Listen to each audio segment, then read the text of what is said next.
आप देख रहे हैं अपना पसंदीदा चैनल पीआर इंडिया न्यूज। मैं हूं आपके साथ आलोक तिवारी। तो आइए नजर डालते हैं आज की खास खबरों पर। विधानसभा चुनाव 2022 में पूर्ण बहुमत की सरकार बनाने वाली भारतीय जनता पार्टी अभी भी चुप नहीं बैठी है।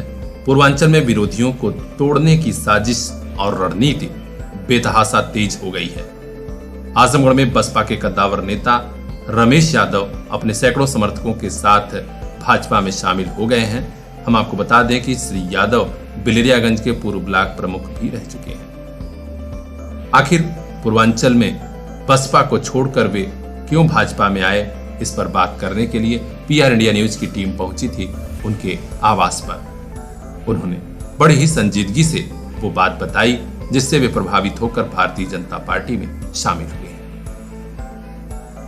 क्या हो जाएगी चुनाव बीतते ही आप भारतीय जनता पार्टी में शामिल हो?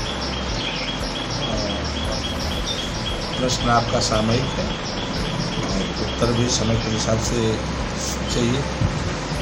तो जैसे मैं बहुजन समाज पार्टी से चुनाव लड़ा और मुझे महसूस हुआ कि बहुजन समाज पार्टी को ताकत की जरूरत है। बहुजन समाज पार्टी अकेले दम पे चुनाव लड़के और जनता की समस्याओं को लेके चलने में सक्षम नहीं रहे। कहीं न कहीं से बहुजन समाज पार्टी आंतरिक रूप से कमज़ोर हुई है और एक कमज़ोर संगठन के साथ समाज की लड़ाई लड़ना बड़ा दुरूह कार्य है। मुझे तथाकथित समाजवादी जो कहा जाता है, मैं तो उसको एक परिवारवादी संस्था मानता हूँ, उसके विरुद्ध में रहा शुरू से। मुझे जानने वाले जानते हैं कि मैं यदुकुल में पैदा होने के बाद भी समाजवादी पार्टी को पैदा नहीं कर पाया। उसका कारण था कि समाजवाद शब्द की जो परिभाषा है उस पर कहीं ये लोग खड़े नहीं उतरते। जब आप समाज को लेके ही नहीं चलते हैं तो समाजवाद किस चीज़ का होता है? समाजवाद एक जाति से और लोगों को भड़का करके उनकी विचारधाराओं को विरुद्ध करके नहीं होता। समाजवाद का मतलब ये नहीं होता कि हम किसी का विरोध करके या किसी का भय दिखा के अपने साथ जोड़े रखें। समाजवाद ये है कि भाजपा आ जाएगा और मुसलमानों को खा जाएगी, ये कहते हुए अगर चलाना है दल को तो ये समाजवाद है। ऐसे समाजवाद पे मैं यकीन नहीं करता। तो मुझे रास्ता चाहिए उस समाजवाद से लड़ने के लिए। श्री यादव ने कहा कि पिछले 5 साल के कामकाज में हमने देखा कि योगी सरकार ने बगैर किसी भेदभाव के काम किया है। अगर यादव बस्ती में सड़क बनी है तो मुस्लिम बस्ती में भी बनी है। चाहे राशन हो या फिर सड़क, हर योजना का लाभ बगैर भेदभाव के मिला है। यही बातें मुझे भारतीय जनता पार्टी के करीब लाई और आज अपने सैकड़ों समर्थकों के साथ मैं इस पार्टी में हूँ। मैंने पिछली 5 साल की सरकार में अनुभव किया कि भारतीय जनता पार्टी ने जिस तरह की उसके प्रति एक प्रचार प्रसार है, क्रियाकलापों में ऐसा नहीं है। उसने सबके साथ एक जैसा व्यवहार किया। अगर अतिक्रमण हटाया गया तो उसमें किसी के साथ कोई भेदभाव नहीं किया गया। नालियाँ साफ हुई तो वो किसी के साथ भेदभाव नहीं हुआ। रोड अगर बना तो वो छीही छिछोरी से भी उतनी मजबूती से बना जितनी मजबूती से गद्दोपुर और जलालपुर में बना।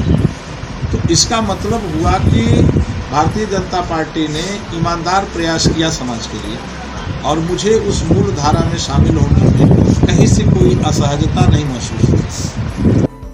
उन्होंने कहा कि पूर्वांचल और खासकर गोपालपुर विधानसभा में विकास योजनाओं को गति दूंगा, मेरी यही प्राथमिकता है। सर, मैं कहूँ कि आप दुनिया की सबसे बड़ी पार्टी से जुड़े हैं, भारतीय जनता पार्टी से। अब आप पार्टी से क्या उम्मीद कर रहे हैं? मैं पार्टी से उम्मीद करता हूँ कि आजमगढ़ जैसे पिछड़े जिले में वो जो एक यहाँ की भ्रांति है कि यादव और मुसलमान ही समाज की दिशा तय कर सकते हैं, उसको तोड़ने का प्रयास करें। उसको तोड़ने का मतलब है कि उनको भी अपने साथ जोड़ने का प्रयास करें। उस दिशा में हम एक कदम आगे बढ़ाएंगे और हम प्रयास करेंगे कि जो लोग इन व्यवस्था में जीते हैं कि हम विरोध में ही पैदा हुए हैं, हम उनको मूल धारा में लाने का पूरा ईमानदार प्रयास करेंगे। सर, मुस्लिम तो इस साल सतेंद्र राय जी चुनाव लड़े गोपालपुर से, देखा गया कि मुस्लिमों की संख्या बढ़ी है, मतलब उनके साथ जुड़ने में। तो इस संबंध में क्या कीजिए? मैं आपको बता दूं, कल बड़ी संख्या में मुसलमान साथी जो हमारे थे वो हमारे साथ पार्टी में गए, जो जिम्मेदार हैं, गांव के जिम्मेदार पदों पर बैठे हैं। उन लोगों ने स्वेच्छा से किया, ना कि मेरी तरफ से कोई ऐसी चीज़ थी। उनको लगा कि जो एक भ्रम है, जब तक आप किसी के साथ नहीं जाएंगे तो वो आपका विरोधी रहेगा। विरोध को कम करना है तो एक दूसरे को जोड़ना होगा। और भारतीय जनता पार्टी के इस प्रयास में जो लोग भी शामिल होते हैं, शामिल होकर देख लेने से ऐसा नहीं है कि कुछ आपका समाप्त हो जाएगा। आप एक प्रयास तो कर सकते हैं कि हम भी उनके साथ जाएंगे, इसके बाद वो हमारे साथ कैसा व्यवहार करते हैं।